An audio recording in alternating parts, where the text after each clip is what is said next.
We're going to get started. Hi, everyone. I'm Dr. John Lane, Director of Percussion Studies at Sam Houston State. We're here with what is normally our percussion studio class, but instead we're doing a special public series that we're calling Percussion Educators Roundtable Discussions. This is the second one in the series, and we're going to explore some new topics this week, and we have three terrific guests join us, and I want to introduce everyone.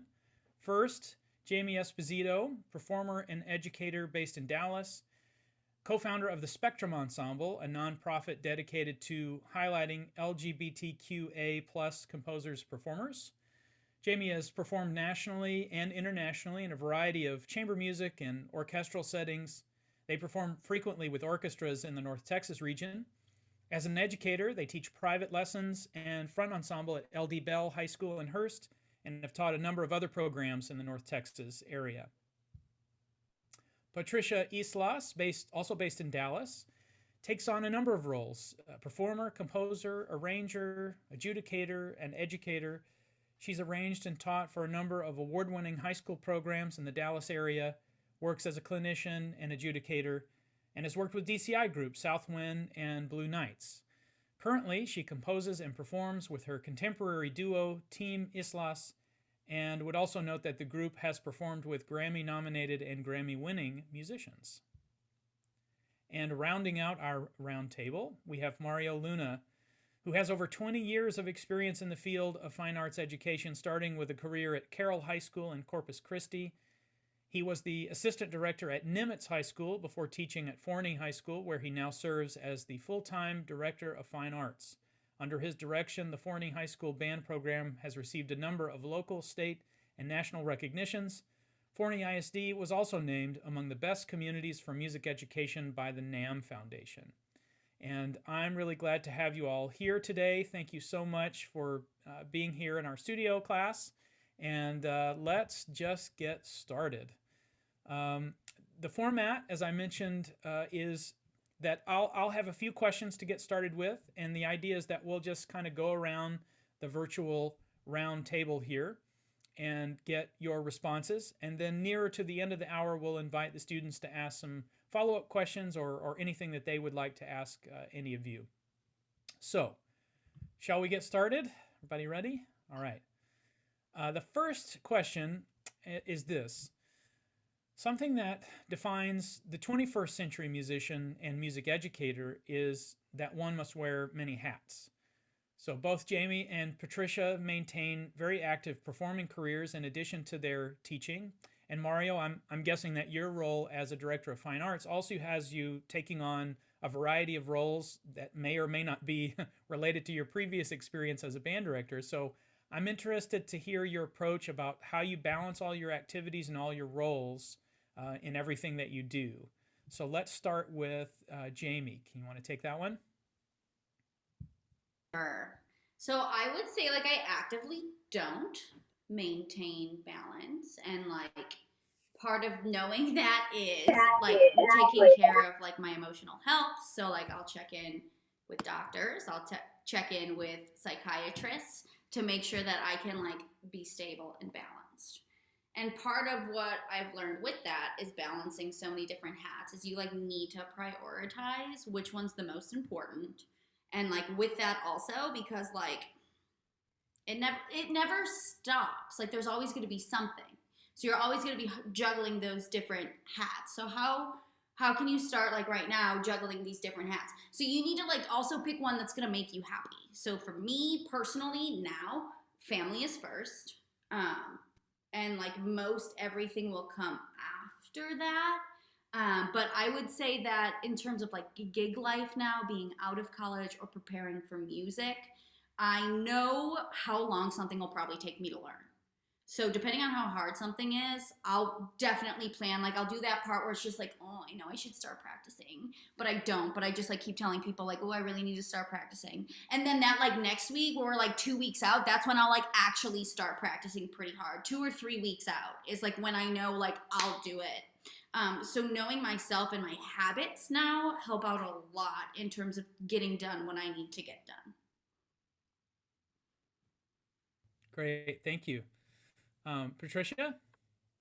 Yeah, so I fortunately get the opportunity throughout the year to do quite a few different musical things, um, teaching and teching and composition and arrangement and all that stuff. But as much as I can performing right now, obviously that's been not as much, but I try to find ways to scratch that itch by posting stuff to social media and recording small short videos that I can post online.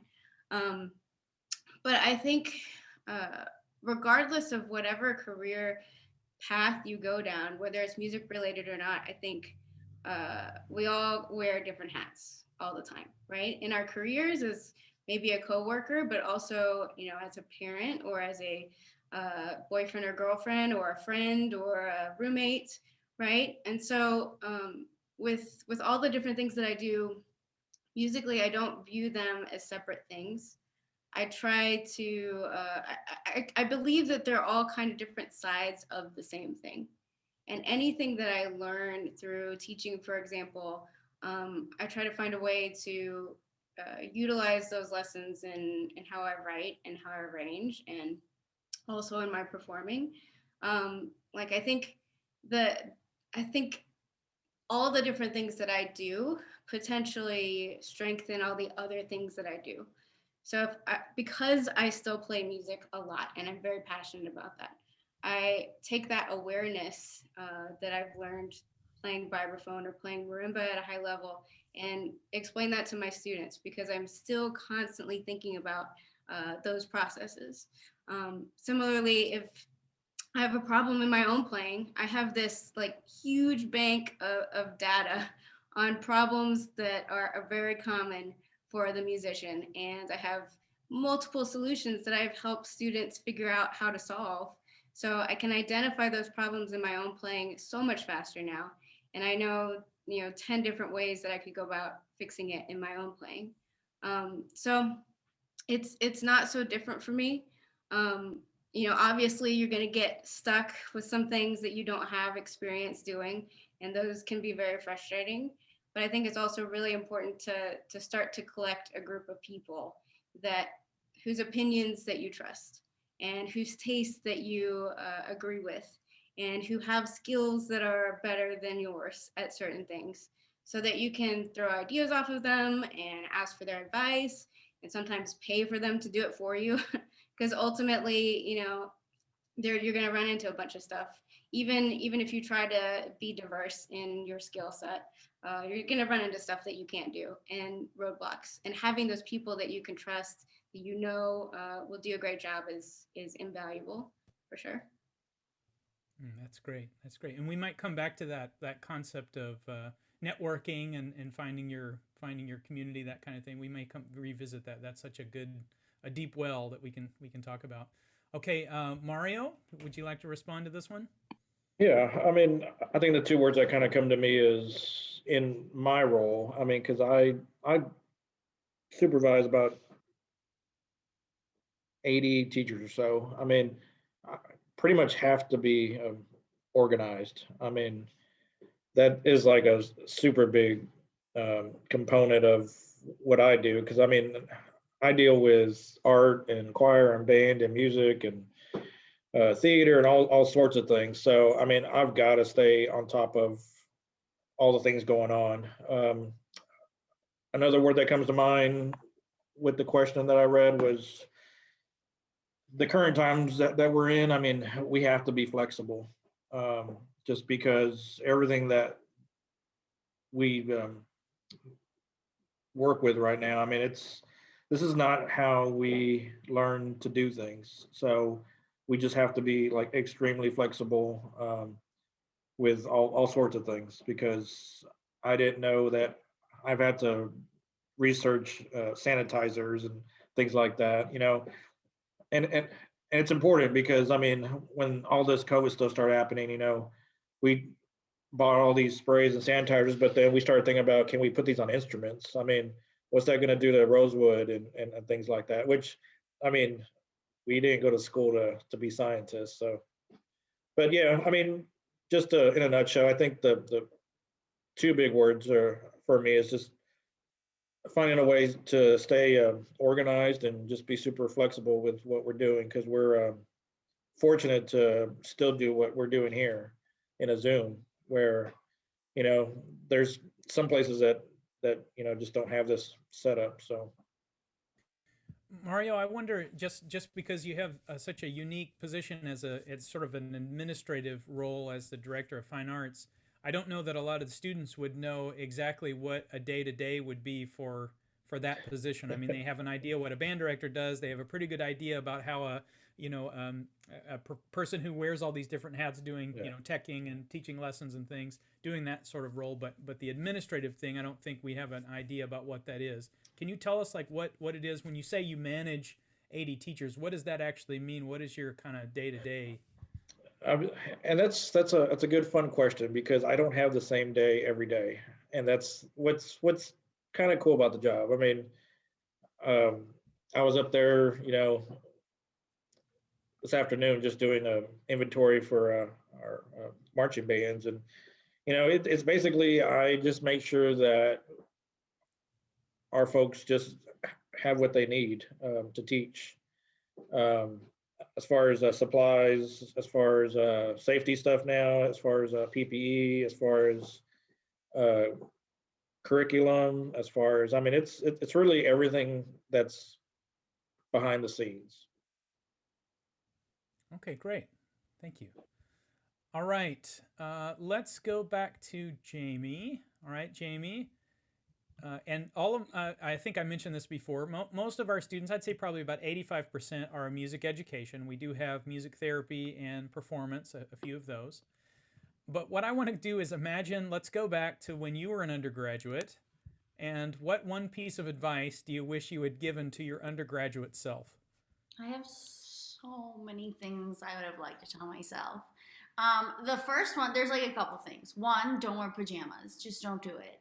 I think that I often I didn't know. I really just didn't know. And I see it now, especially as I'm starting to collaborate more with people from undergrad and grad school, is like, you're going to remember the person in the back who was sleeping during the rehearsal on Saturday morning. Like, I wish I didn't do that. That was a bad choice. And like, if I was a grad student, I would never want to work with that undergrad. You know what I mean? So make sure you are setting an example in every room you step into. Like, I understand if you want to be lazy for like, theory and like oral skills, like I get the pajamas for that, but like for everything else that you want to have a future in, like you need to take all of it very seriously. Come 30 minutes early, learn your parts. And I wasn't bad about this because we got threatened. Ours was like, She was my teacher in undergrad, and without fail at the first rehearsal she was going to threaten us because we didn't learn it, we didn't do it good enough. Okay, and we knew it, and I knew that because like you just kind of learn. Most people didn't. Like by senior year, I was like, here we go. But it's like a breaking point, and it like really hurts some people's feelings. But it would be constant. Like she'd be like beginning to this, and we'd break. And then she would always go, you guys expect me to write you recommendations. And it'd be like, dope. Sounds good. And by like the next week, all done, everyone learned their notes. So like, very scary threat, but like the realist, if you don't learn your notes for a professional rehearsal or any professional gig, you literally can't play it. You're a disaster and you will not get asked back. So like having that habit and mentality right now, especially approaching percussion ensemble, because that's your only time to show people you know what you're doing. It's not in your private lesson. Like your teacher knows how you're doing in there. But if you show up to every percussion ensemble a disaster, you look like the disaster. Okay? Just like very important, I think, especially going through the percussion program just in any studio. Like that's your chance to really look prepared and show like you know what you're doing. And if you need help, ask for help, obviously. But like like they say it, the rehearsal's time to learn other people's parts, and that's true. That's because when you get lost, you know someone else's parts so you can jump back in. If you don't, you're gonna be lost and you're gonna be playing wrong notes. Yeah, that's what I would have told myself back then. And I tell my students constantly now. Great. Thank you. Patricia, now I knew Patricia when she was an undergraduate, and she was a rock star back then. and always prepared, as far as I knew, with everything. But Patricia, what would be one piece of advice that you would give to your undergraduate self back then? Yeah, okay. I have two pieces of advice, one of which that I actually did when I was in school. But being around this area where I get to work with a lot of students that are still in college and ones that have just graduated, one that I would mention to all of you that are education majors and intend to teach, even if you're not, you'll probably teach someone something at some point, is whatever opportunities you have to teach now, do it. I was teaching lessons the summer after I graduated from high school, and I've been doing it ever since. And at first, I had no idea what I was doing. It's taken years of practice and years of being in different programs and seeing different educators and things that they do well and things that they don't do well. That I have developed this style that works really great for me. But that doesn't happen overnight. And you can have all the theory behind teaching and go to all the classes, but it is nothing compared to actual real life experience. So, in whatever opportunities you can find, whether it's teaching some lessons to kids at schools nearby or online right now, or working with drum lines or percussion programs, or even not related to percussion, do it and do it often. So that's my first piece of advice because I experienced the benefits of doing that when I was in school. And then my second one, the big one to myself, would be to start writing and arranging sooner. I do it now quite a bit, and I never would have imagined when I was in high school, my love for percussion, and even in the first few years of college, that I would be doing it so much, and it would be such a big part of my career as it is right now. Um, and it's crazy to think back on my time at school and how every single professor, there were quite a few of percussion professors at UNT, and every single one of them either were composers or arrangers or improvisers. They were creating music on top of being excellent teachers. And so I towards the end of my time at school, I started to dabble in it a little bit. I started arranging things. My first real arrangement was a project that I did with some friends. I put together a Pat Metheny chart, and we performed it at our recital, and like it was a huge hit, and it was a lot of fun to do. And I wish I had more time to do more of those types of projects when I had access to a bunch of really great players and had direct access to a bunch of really good educators who would all have been able to give me even more specific feedback on the things I was writing and arranging then. So even if your main goal is to go and teach, like we were talking about earlier, like wearing many hats, there isn't a single teacher, like percussion director, band director that I have ever worked with that hasn't had an opportunity at some point where they have needed stuff to be written, whether it's parts that they're fixing in their marching band shows, or it's all city or all region things that they get to select for their students to play, or just specific things that they wish they could just write. They have to outsource that stuff to other people. So for you guys, if you start to build that skill, then that potentially widens your offerings and things that you can do to get jobs. But also it's gonna come in handy at some point. I promise you it will. So starting to take those opportunities to explore and challenge yourself and maybe do things a little bit outside the box that you normally wouldn't do with regards to arranging and writing, I would start doing now again. And I wished I had started it when I first got to school, because I think it would have helped me even further, get a head start even further. Yeah, great. Good. I'm sorry, Jamie. Do you No, have something else to add? I want to rally off something really quick. Because Patricia touched on something, and I feel like I've gotten a really quick answer to like what makes a good teacher that I want to share in like any subject. It could be like a teacher teaching math, a teacher in our case teaching percussion. A good teacher is someone that can communicate what they want you to do almost immediately. And like Patricia mentioned, she has her list of ways to solve kids' problems. And I didn't realize this until I started teaching more. Like if you have problems with your double strokes, How can you fix someone else's double strokes? You know what I mean? So as we start teaching, we see what kids are doing, and there's a theme, there's the pattern, and then you start building this list of, if you see this, it usually means this. So working on, even when you communicate to each other, if you're listening to someone play, think about how you can sum up what you want precisely so they know exactly what you're talking about so it can be fixed. Communication is so important. That's all. Good point. Thank you. Great. Mario, do you have an answer for this one? Yeah, What's your piece of advice for your undergrad self? Yeah, the three that come to me, and Patricia here said one is, if there's a way to get involved with a school,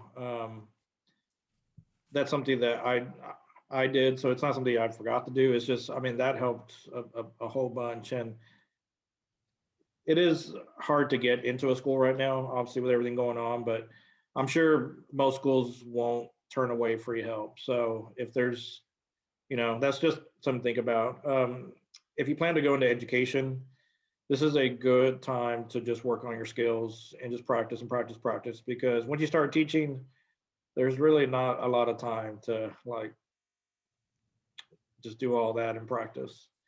And the third thing that came to mind was pay attention in ear training and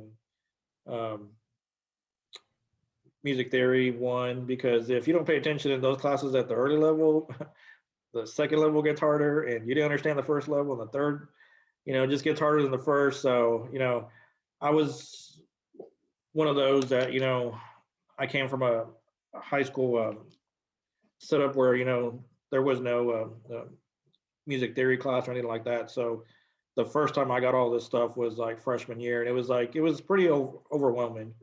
And it made some sense, but then I passed that, went to 2, and it didn't make a lot of sense still. So the second level was harder, and yeah. So just just focus on those classes, because they're going to help a ton. Great. All right. Thank you, Mario. Yep.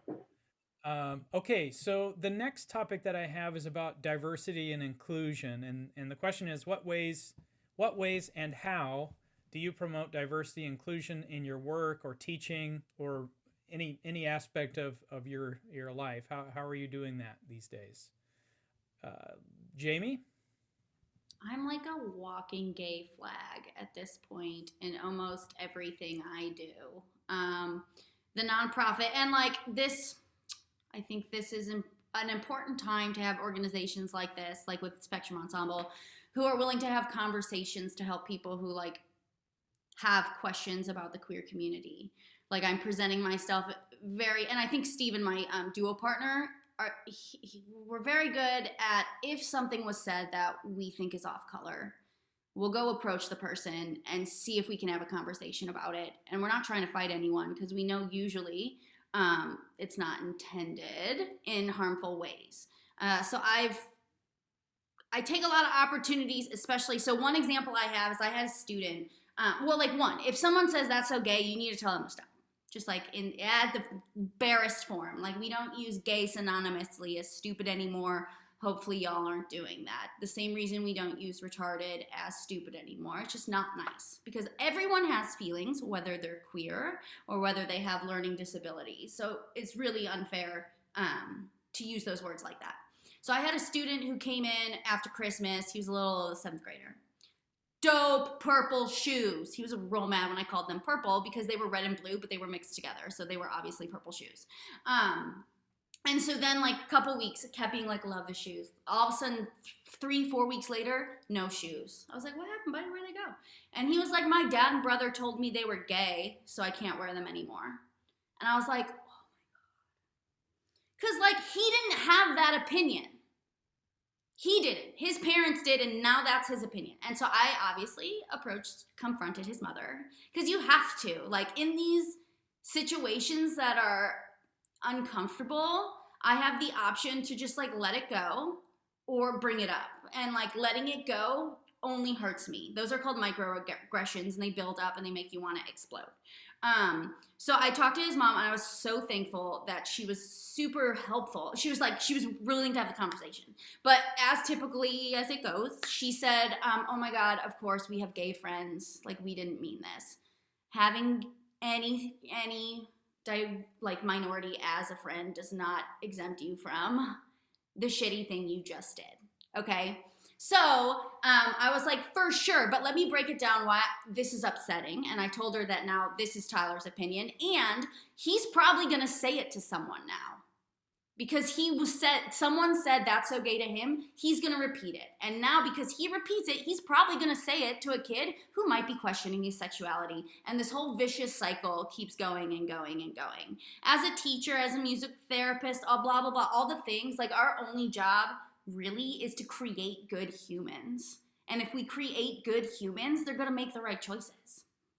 They really are. So, like, just standing up for the queer community are ways that I'm pretty active with being involved in diversity. I'm on a board of directors for the Coalition of Aging LGBTQ, which is not related to percussion, but I didn't realize how much the queer community needed help, because when you're old and you don't have kids, there's no one to take care of you, which I didn't really realize.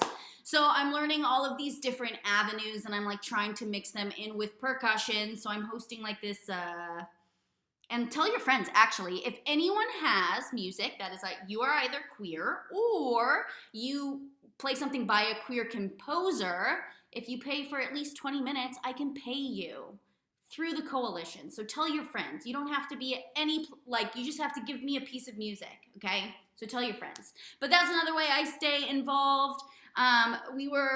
During Black Lives Matters, we made t-shirts to donate, and we raised $2,000, which was super hip. That was spearheaded by mostly Steven, and I'm really happy to have him as a duo partner, which is awesome. But that's just ways I stay active, Great.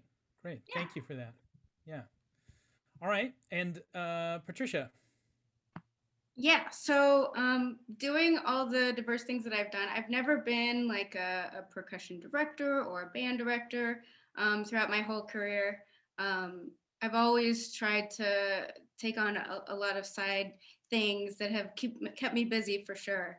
But because of that freedom, I've been able to see pretty intimately inside a variety of really good high school programs in the North Texas area, and even some places not in this general area through doing clinics and things like that.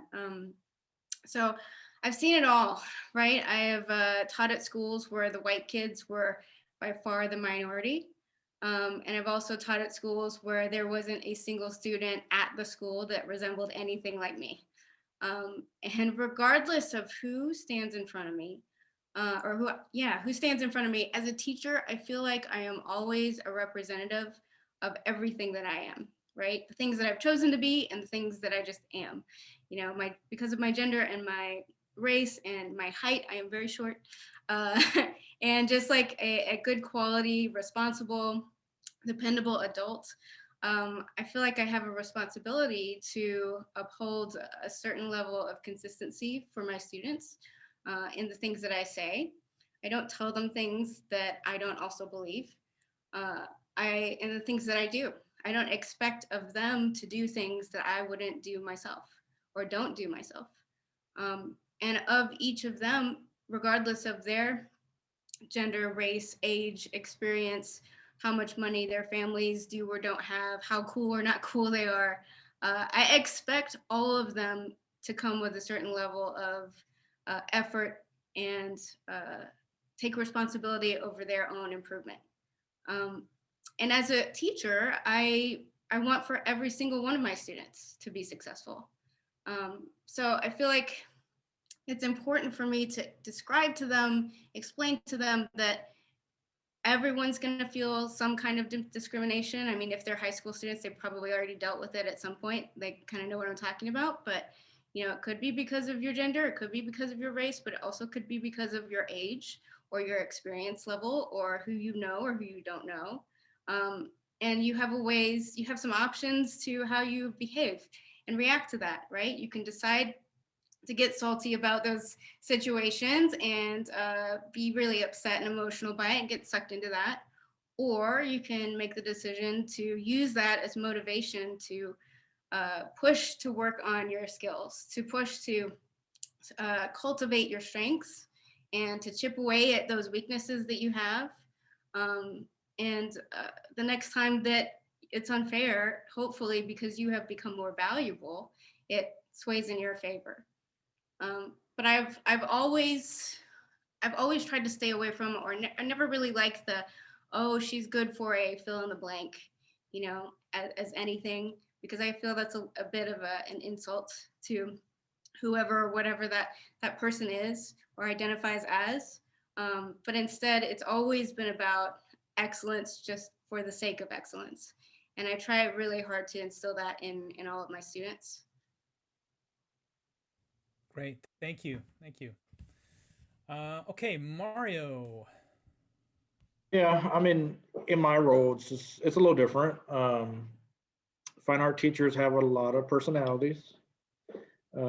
So, you know, and since I oversee about 80 teachers, you know, we've got male, female. I mean, we've got different races. When we have different orientation, and I mean, for me, it just does not matter, you know, what you are. I mean, if you're a good teacher, you're a good teacher, and that's all that, you know, that is involved with that. And then as far as like how I'm involved, I mean, it's very fortunate because since I oversee art teachers and choir teachers and theater teachers, I mean, we've got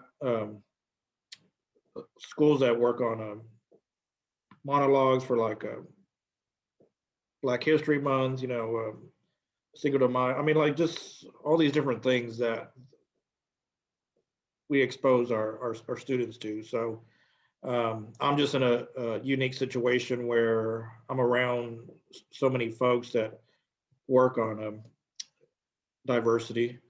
I think one other thing that I want to work towards, I mean, I almost have 80 teachers and I don't have one African American. And that kind of, I don't know why. I mean, I don't know if it's just the applicants or, you know, like folks don't apply, I mean, or, but I mean, that's just something that I want to try to fix. And, you know, yeah, that's about it. Well, that might be a good segue into the next thing. Sam Houston has a large population of minority students, and we could be sending you some teachers soon. They're looking for work, so. Yeah, we're yes. opening 5 schools in the next 2 years, so. Oh wow, fantastic. We are super growing fast. Well, it may be a good segue then, and maybe Mario, we'll go backwards this time. Have you start, but Okay. it might be a good segue to talk about this one, which is about networking. How should these students approach networking? How did you approach it as you were getting your first job? I'm thinking, you know, primarily for them as they're entering the job market and doing the networking now to build a network of people that they'll be able to work with. How would you approach that? Yeah, and I think I touched on this just a tad a few questions ago, but I mean, I had 5 years of experience before my first official job. So, and it was just, you know, it started through a Phi Mu Alpha. You know, I was just asked to go help this one school, and I was there for a week, and then a week turned into 5 years. So, um, so when I applied for that first job, I didn't look like a first year college guy. So, um, for the most part, just, you know, just try to get experience. I mean, for the first year or two, it was all free, and then after a while, I was there. Then, you know, I got paid through the Band Booster Club, and but as far as jobs, and I mean, it's unfortunate, but it's who you know. I mean, you could have this resume that's amazing, but usually it's who you know, and it's through someone of someone. I mean, for me, the last band director job we had open at North Forney High School, we had 120 applicants for the assistant job. So, I mean, we don't go through 120 like applications. It was more like, hey, my friend knows a friend that knows someone. So, I mean, it's who you know, but still, I mean, your resume is going to count too. So, just if there's ensembles you can perform in or anything like that, just try to get to just meet new friends and folks, and you don't know where you'll see them again down the road. Great. Thank you, Mario. Yeah, that keeps coming up with these discussions is it's a lot about who you know. So, and Patricia, would you like to weigh in on this one? Yeah. So kind of to touch on what JB and Mario also said is a very important thing to understand is that your reputation in the music world, your reputation precedes you. And that can be good, but that also cannot be good. Depending on what your situations have been and the people in your interactions with people at all levels, whether it's people that you go to class with now and you're in ensembles with, or it's people that you work with later. Your resume in the music realm could only have a couple things on it. But if you have a reputation of being someone that is really easy to work with and having a great attitude and really dependable and you're on time and when asked to do a job, you do it and you do it well, you do it better than expected, then even with just a couple of things under your belt, like you're going to get more gigs because everybody talks to everybody. And and that's true if you go the other way too. So as you're first starting out and trying to get anything that comes your way, you have to say yes to pretty much everything at first, even if you don't get paid very much for it, if you don't get paid anything for it. But you have to remember that those people might be talking to someone else who has a better gig that could potentially offer to you later. And what are they going to say when your name comes up about the work that you do? So that's really important because there have been, I think, in my whole career so far, I've only been to one job interview, and it was to teach lessons at a school. And everything else that I've ever gotten has been because someone needs someone to help them out with their program, and by word of mouth, or because they've come across something that I've written, like, oh, we really like. I saw this YouTube video of John Horn High School or of Capel High School and the music that you wrote, and I want you to write for me. Performances that they've seen either in person or things that I posted online have gotten me plenty of work. But it's because I always intend to put out as high a quality of work as I'm capable of, regardless of who it's for and what that job is. Even the smallest job can lead to something later on. You never know when this person that you feel like doesn't have very much influence might show up in like a later season and a later episode, and they might actually have something that's valuable to you as you further your career. So yeah, your reputation is your resume for sure, and it's important to know that now. While you can make a little mistakes when you're younger, but the older you get, the fewer opportunities you have for those mistakes. And then the second thing is trying to be supportive and kind of other people that are also doing what you're doing, right? Like there's a ton of success to go around, and someone else's success doesn't necessarily mean it's at your disadvantage. So like when people have other projects, support them.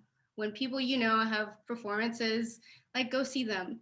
Like when people are successful, congratulate them, hype them up, because it's not always a direct transfer of support and help. Like a lot of the time, those people will come back and support your stuff too. But eventually, because of word of mouth, and all of us are connected at some point, that help will come back to you, and that support will come back to you. So it helps, it pays to be genuinely, not in a like kind of fake way. I mean, you guys can all sniff it out when someone's trying to be nice because they think they can get something from you or for someone else, but in a very genuine way to everyone in the community. because it is very beneficial, and especially when times when you really need it. Great advice. Jamie, you want to weigh on this one, and then after this, we'll open it up for questions. Yes. Oh, my kitty. So like one thing I just like always want to say in any situation, because I forgot, is that like your musicality, you as a musician, and we get tied up into this in the music school a lot, does not represent your self-worth, right? And I feel like this goes off of what Patricia was saying, is like hyping people up. Like, we either have the choice to make someone feel really bad about how they did or really good about how they did. And like, we're not in competition with each other. Everyone in your studio right now is not your competition. They're going to be someone you probably work with in 3, 4, 5 years. Okay. And like, obviously you should compete for like, your chair tests. That's what they're called for my middle schoolers. I can't remember what they're called anymore. But you know what I mean? Like when it's placement auditions and stuff like that, you should absolutely be competing with each other. But that doesn't mean you like hide ways you know how to make a flam sound better than the next guy who sounds. That's not a competition then. If like they don't know the same information, you should share it with them. You know what I mean? Because ultimately we're all working together. And like Patricia said, like it just gets smaller. The more I've been doing this, the same names. I keep hearing the same names, right? So if this is something you want to do, you just got to keep doing it. If you just keep doing it, and I think that's the same in any industry. If you want to be successful in that industry, you obviously have to work hard, but if you keep going, you know what I mean? Like your chances of success are just so much higher. If you want to quit, like obviously you're going to quit. You know, if you think it's hard, you're going to quit. So, that doesn't really answer any of the question about networking. That's Networking, okay. it's okay. yeah, it sucks. Networking sucks. I was absolutely fortunate in the DFW area to switch places with a dude. He came to a master's program where I went to undergrad. I went to a master's program where he went to undergrad. So everyone he just left teaching, he gave them my name, which was super convenient.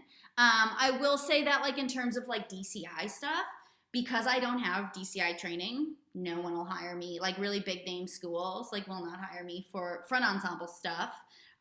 So that is like a thing to keep in mind. And like, I don't necessarily agree with it. I understand because I've seen people teach front ensembles who are like in drum lines and stuff, or front ensembles, they've been in it, and some are phenomenal teachers. But I don't think being in DCI makes you a good front ensemble teacher. I think being a good teacher makes you a good teacher. So it is important, though, I think, to get that DCI experience because it's really hard to tell anyone you could teach a front ensemble unless you do stuff like that. And then that's especially true here in Texas, wouldn't you say, Jamie? Like, yes, 100% true in Texas. What I always tell the students with that stuff is like, you know, a lot of the programs when they're going to hire somebody, they it's not so much that they're looking for that you did X DCI core for X number of years, is that they're looking that you did it at the highest level that you could, you know, and you have to if a lot of these schools, it's part of like the street cred, you know, you can check that off the box. You don't have to do it for all the time you're in school. Go do it once, get the experience, and then that's a line on your resume, and more knowledge. It's not like you're not going to learn anything. Like those are really good teachers who they're putting in front of you. So take what you want to learn from them and apply it. Absolutely. Right. Yeah. Okay, great. With the last few minutes, thank you, Jamie. With the last few minutes that we have here, I do want to make sure we have time to address any student questions. So you guys, anybody have a question, and just unmute and pop in with your question, and we'll go from there.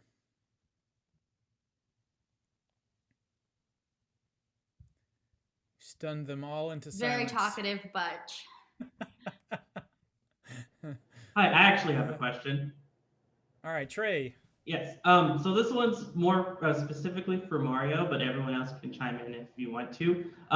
Like Dr. Lane said, a lot of us are going to be graduating and going out into the workplace within either this semester or the end of next semester. Could you sort of go through the interview experience? Like, what are you looking for, both in a resume and both for like communication skills, or et cetera, et cetera?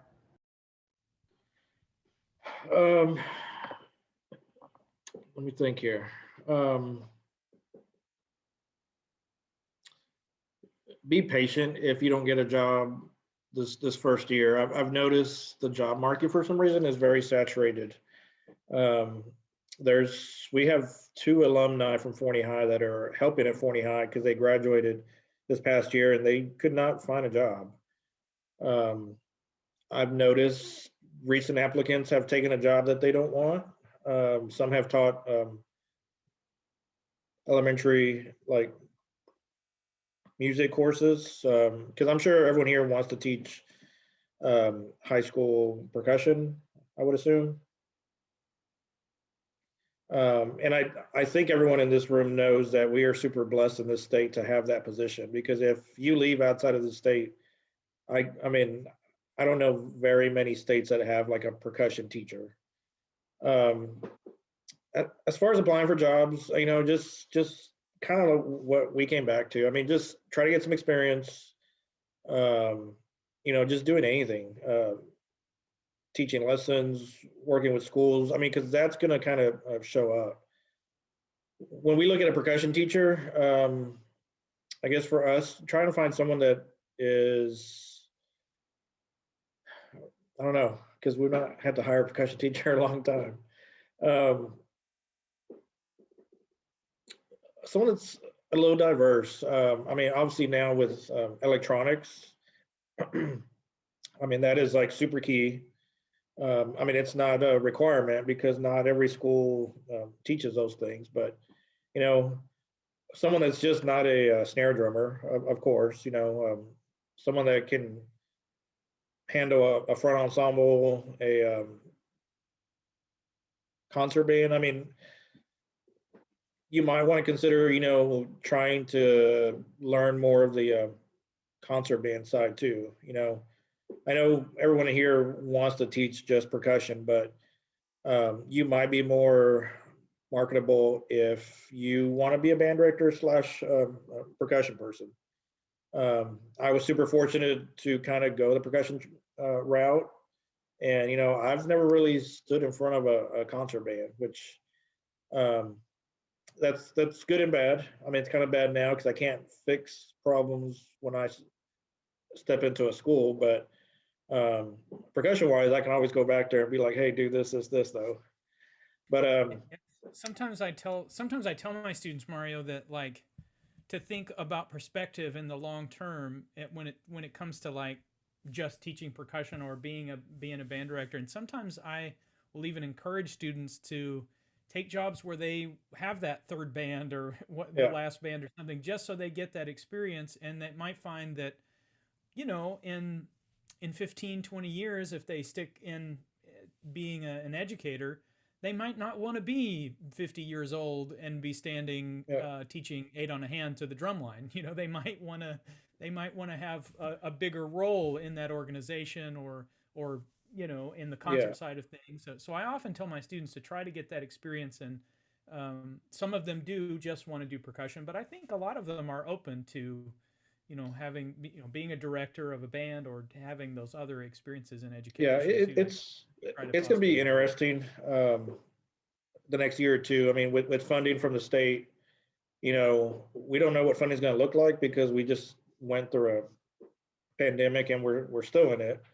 So some school districts might not hire that many people that they used to. So that percussion job, I mean, hopefully it's not the case, but that percussion job is usually the third one or the fourth one down. So if the school's going to need someone to teach, I mean, they're going to have to find someone that can teach band and percussion. So it's going to be interesting how the state funds us in the next coming years, because just what we've been going through with our funding from the state. It's going to be interesting because this coming school year we are still on the adopted budget from TEA, so we won't see the effect until the following school year.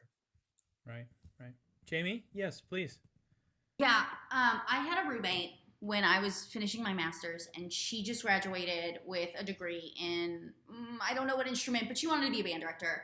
That girl just like she wanted to be part of a program, she stalked that program. She asked if she could come to the rehearsals. She asked if she could go to the TMEA recording experience, and she asked. She called the guy her mentor, right? So like, if you have someone you want to be like who teaches in the area, and you don't have a teaching gig yet, you're only going to benefit, right? You're not going to get paid, but that's what it is at the beginning. So if you're just constantly showing your face, sending emails, you're at least one step ahead from I don't know you. You know what I mean? Don't send friend requests. Don't do that. That's like not recommended for like before interview type stuff. If you want them to add you, that's fine. But I wouldn't apply for a job and then add them on Facebook. That's not a good look.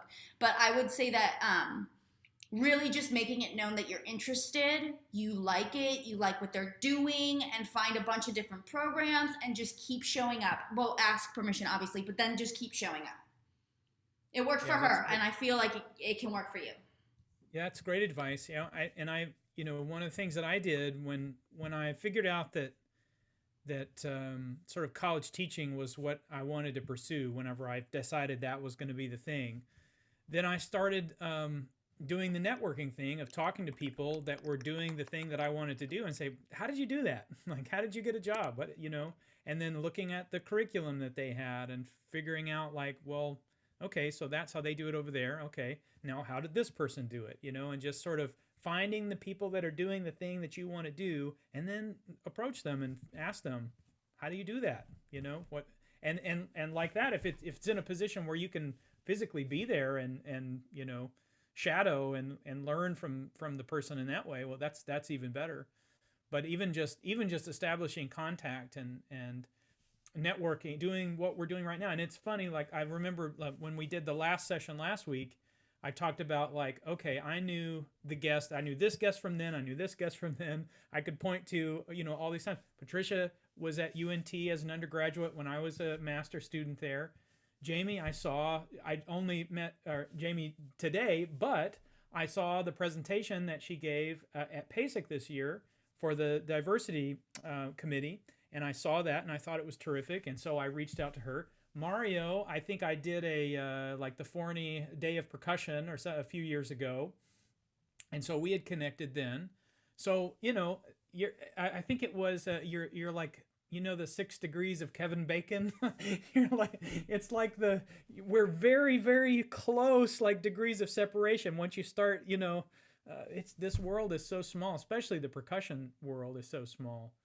So I would encourage all of you to, Yeah, can I add just a quick thing? Yes, please. Really quick? So I don't know how affected this will be because of the pandemic. Like Mario said, like we will see the effects of that later. But in the North Texas area, there are some really big percussion programs. So much so that they have a dedicated percussion director, but also that director cannot get to all of the students that he or she has in their program.